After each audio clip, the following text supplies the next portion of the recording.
Wholeness. Hey, how's it going? This is Josh, integratingpresence.com, and today is another Open Wisdom Wednesday.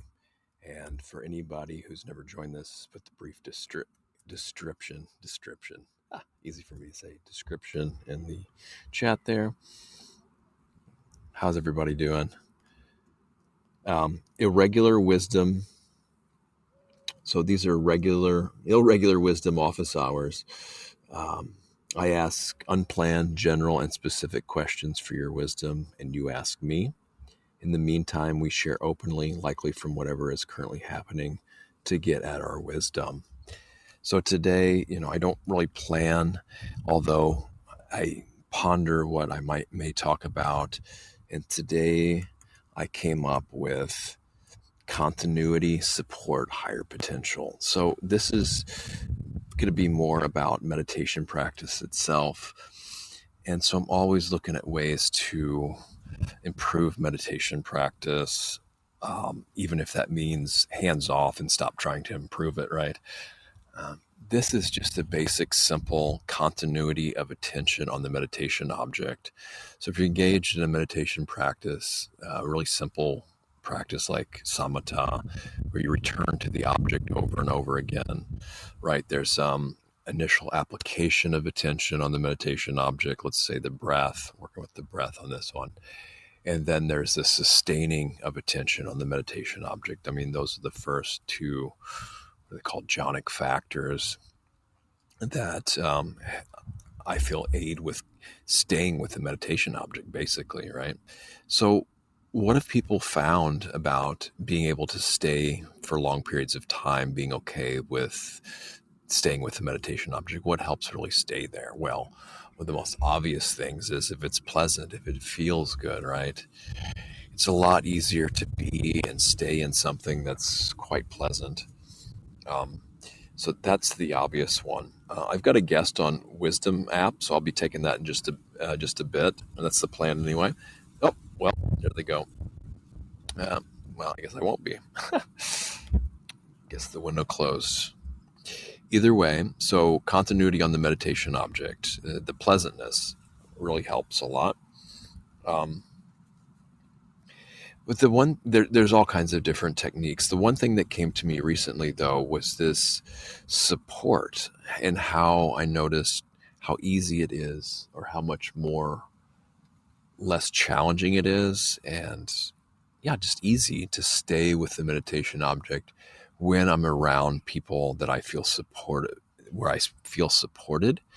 And not only just that, people that actually have a deep meditation practice. So for those of us who are a little bit energetically sensitive, it seems to be a big help. At least I can't speak for anybody else, but for me. So if I'm in the presence of, let's say, just quote unquote, a master or an advanced practitioner, someone really enthusiastic, someone who has a deep, meaningful practice, it just seems a lot easier to jump on board with their energy and not steal it, but just add to it and benefit from that presence and expertise. I guess it's just energetically, right?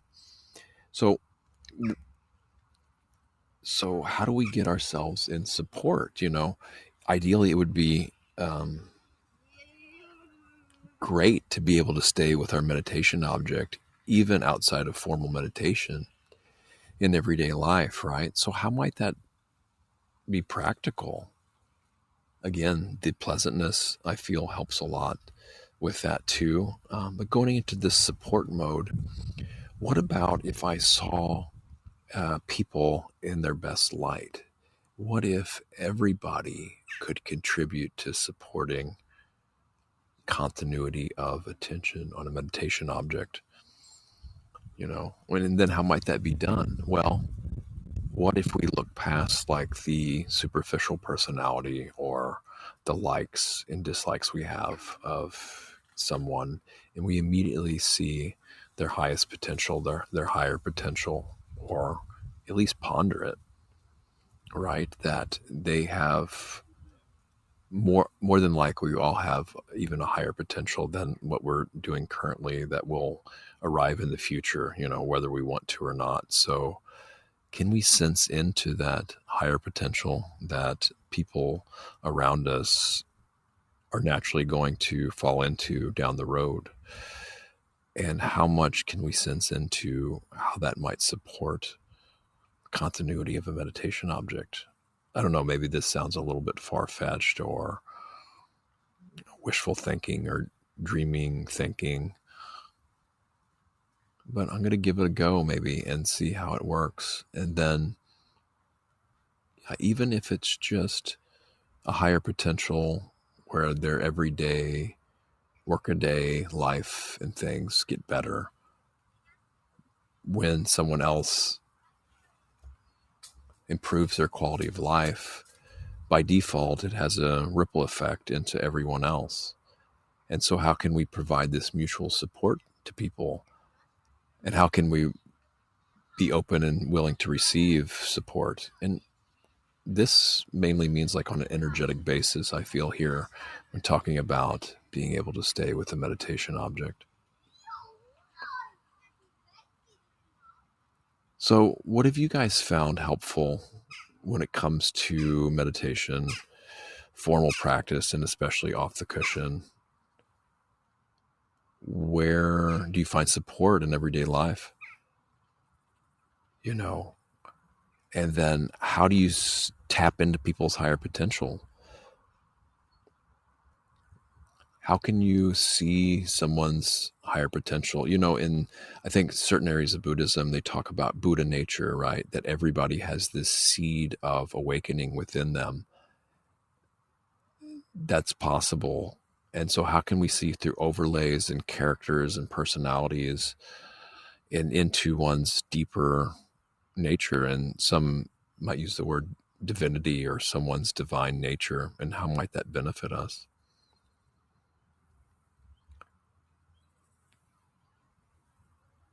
Well, I'm going to open this up for anything else that anybody wants to talk about with their wisdom.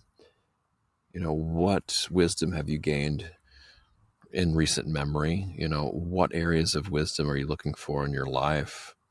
How do you go about approaching people when you want to share wisdom or ask for wisdom?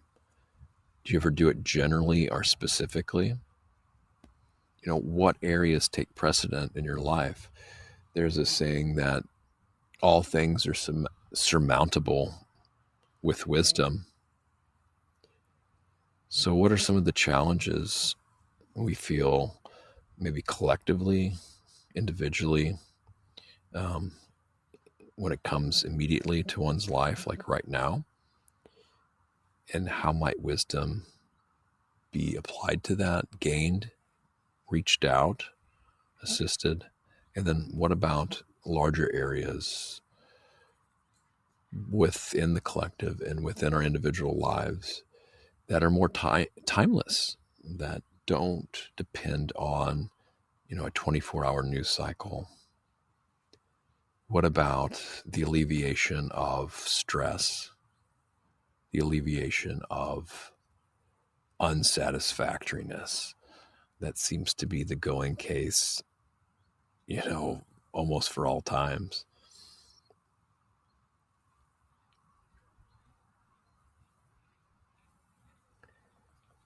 Jan says, as suggested in your breath course, not taking the questions as overwhelming, but can the overwhelming aspect in that desensitize and reprocess?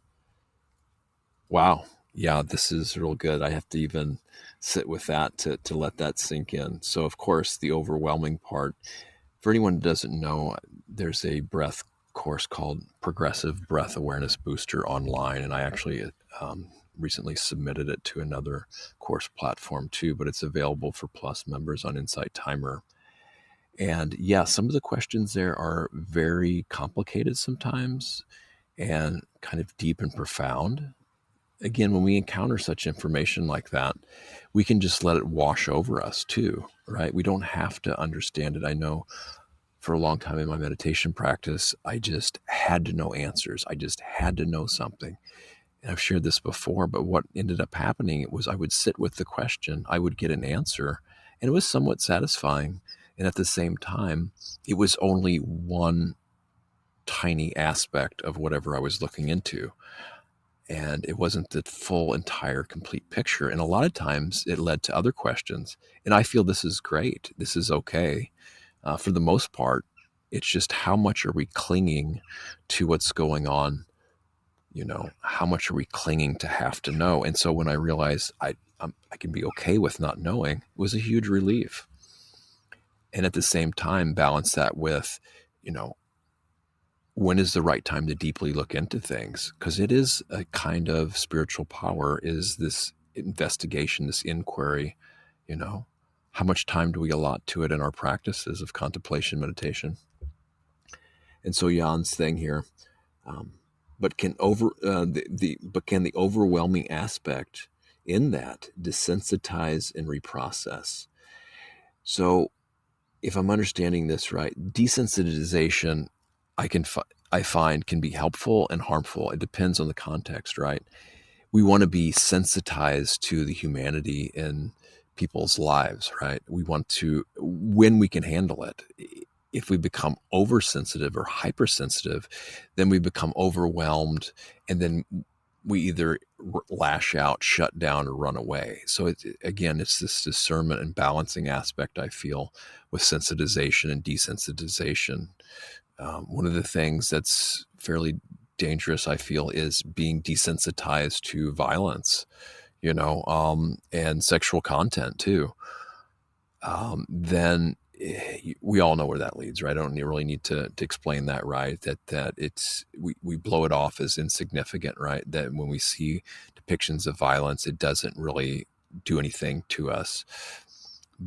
Well, where ideally we see that, wait a second, that's not how I want to live. I don't want to see my fellow humans treating each other with extreme harm and not even really know or care about it. I mean, that's not helpful for anyone, and then what do I do about it safely and effectively and helpfully? Sometimes action needs to be taken, maybe sometimes not. And then reprocess. So, but can the overwhelm aspect in that reprocess? So I'm not exactly sure exactly what this means. What I'm getting from this is, of course, processes happen, especially when we're listening to courses and things like this. So there's a time for processing and reprocessing, right? And there's a time to set it aside and just be in it. So I think in the review phase, when we're reviewing our formal meditation process and practice, it is good to go into different processes of whatever might need to be done. Sometimes it needs to be set aside, and other processes need to be gone into before the mind kind of clears out and settles down. Or maybe not. Or maybe we have the method and approach in meditation where we can just leave it all run in the background and continue again and again to the meditation object.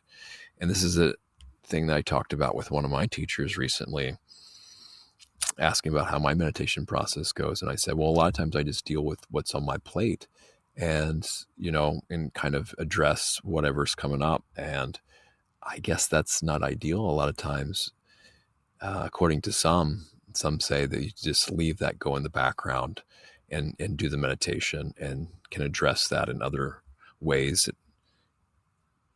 in other times. What else is going on in life? And what I've obviously known too, the more we practice, the better we're able to meet challenges in our lives and just have them kind of unfold in wise ways without as much effort or constant processes, constant thought, things like this. A natural wisdom just seems to arise and meet and address whatever is in our way. Or, if it doesn't seem to be in the way, it's just a natural response. And so, of course, the other way to address continuity in meditation, I feel, is to work on the hindrances. What is actually blocking or obstructing being with the meditation object if we're meditating that way.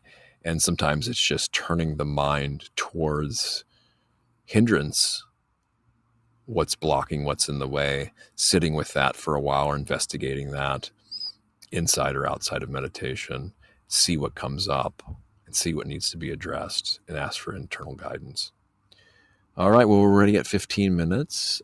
Thanks for being here, everyone. And Jan, is either Jan or Jan, thank you for the question and comment, actually. So, yeah, if anyone, you can click on my profile here on Insight Timer Live. Those on Wisdom app, you can go to insighttimer.com/integrating presence and find my course there. And Jan or Jan, you're very welcome for the expansion of your comment there. And yeah, it's free for Plus members. It should be available other places soon. If you're not a Plus member, and you can just buy it for like $20 or something.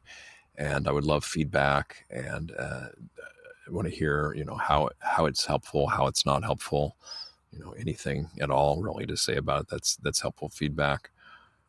And of course, I did that course out of the fact that I have a challenging time, connecting with the breath.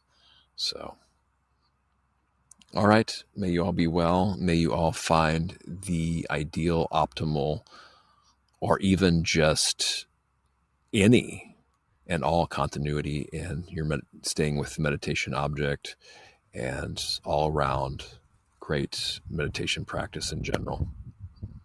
May all beings everywhere realize awakening and be free.